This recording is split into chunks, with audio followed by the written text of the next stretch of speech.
Selamat pagi, Bapak, Ibu, dan Saudara yang terkasih di dalam Tuhan Yesus.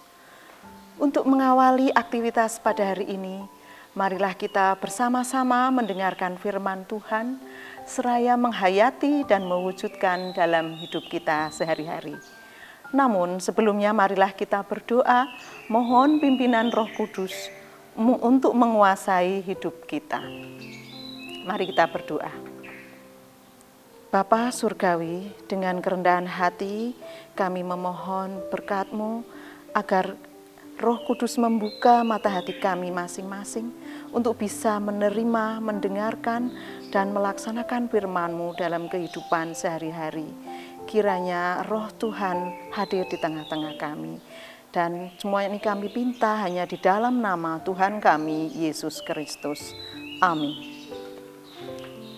Bapak, Ibu, Saudara yang dikasihi dan mengasihi Tuhan, renungan pagi ini saya ambil dari Injil Markus 9 ayat 14 sampai 21. Yesus mengusir roh dari seorang anak yang bisu. Ketika Yesus, Petrus, Yakobus, dan Yohanes kembali pada murid-murid lain, mereka melihat orang banyak mengerumuni murid-murid itu dan beberapa ahli Taurat sedang mempersoalkan sesuatu dengan mereka. Pada waktu orang banyak itu melihat Yesus, tercenganglah mereka semua dan bergegas menyambut Dia. Lalu Yesus bertanya kepada mereka, "Apa yang kamu persoalkan dengan mereka?" Kata seorang dari orang banyak itu, "Guru, anakku ini kubawa kepadamu karena ia kerasukan roh yang membisukan dia. Dan setiap kali roh itu menyerang dia, roh itu membantingkannya ke tanah. Lalu mulutnya berbusa, giginya bekertakan, dan tubuhnya menjadi kejang. Aku sudah meminta kepada murid-muridmu supaya mereka mengusir roh itu, tetapi mereka tidak dapat." Maka kata Yesus kepada mereka, "Hai kamu angkatan yang tidak percaya, berapa lama lagi aku harus tinggal di antara kamu? Berapa lama lagi aku harus sabar terhadap kamu? Bawalah anak itu kemari." Lalu mereka membawanya kepadanya. Waktu roh itu melihat Yesus, anak itu segera digoncang-goncangnya. Dan anak itu terpelanting ke tanah dan terguling-guling, sedang mulutnya berbusa. Lalu Yesus bertanya kepada ayah anak itu, "Sudah berapa lama ia mengalami ini?" Jawabnya, "Sejak masa kecilnya." Bapak, Ibu, Saudara yang terkasih di dalam Tuhan Yesus, nat yang baru kita baca bersama ini menggambarkan percakapan orang tua dari anak yang kerasukan roh jahat tadi dengan Tuhan Yesus. Anaknya tersebut kerasukan roh jahat sejak kecil dan ingin Tuhan Yesus menyembuhkannya. Namun usaha orang tua itu melalui para muridnya belum mendapatkan hasil, sehingga ia menemui langsung Tuhan Yesus untuk tujuan yang sama.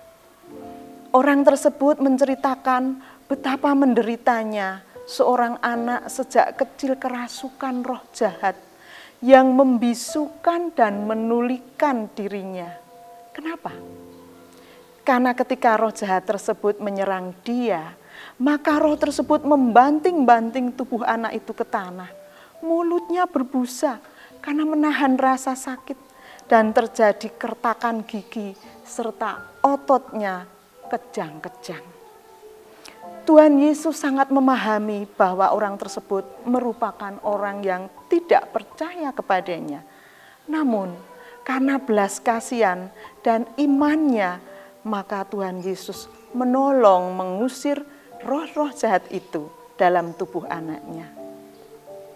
Bapak, Ibu, Saudara yang terkasih di dalam Tuhan, bisa jadi kita juga sering kerasukan roh jahat dalam tanda petik yang bisa membisukan dan menulikan kebenaran dan cinta kasih Tuhan kepada sesama. ketika roh itu menyerang kita, maka hidup kita terombang-ambing serta terbanting-banting. Misal, oleh kepentingan pribadi, keinginan daging, keserakahan, tidak mengenal kawan, tidak manusiawi, dan lain-lain. Kita tidak lagi mewartakan kabar kebenaran dan kabar kesukaan. Pertanyaannya, adakah orang yang berupaya menyembuhkan kita ketika kita kerasukan roh jahat tanda petik tadi? Pernahkah kita menyadari kebisuan dan ketulian hati kita kepada sesama? Pasti tidak mudah mengusir roh jahat yang membisukan dan menulikan kita. Lalu bagaimana cara mengusirnya? Yaitu dengan membuka hati dan senantiasa mempersilahkan Tuhan Yesus hadir dan berkarya dalam hidup kita. Itulah cara yang paling tepat.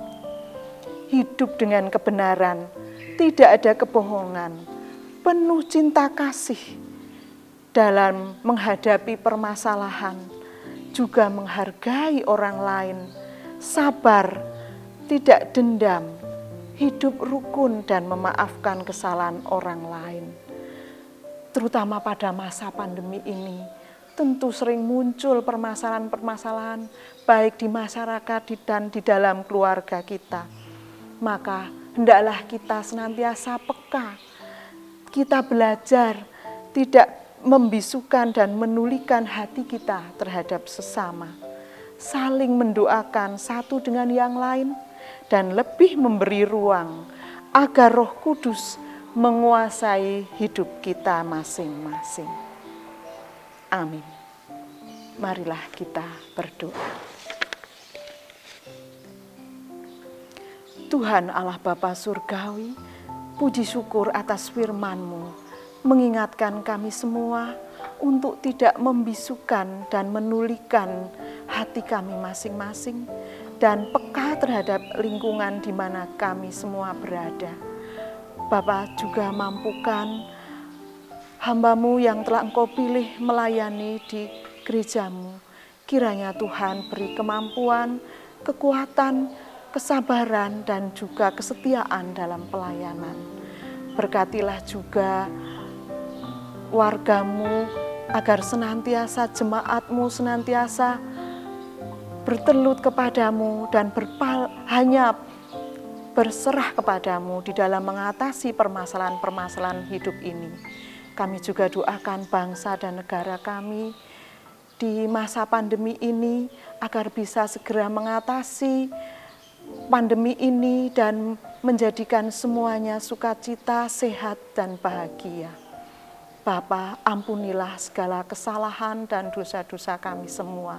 Di dalam nama Tuhan Yesus Kristus kami berdoa dan mengucap syukur. Amin. Demikianlah Bapak Ibu Saudara yang terkasih di dalam Tuhan Yesus, renungan pagi ini. Selamat beraktivitas. Tuhan memberkati kita.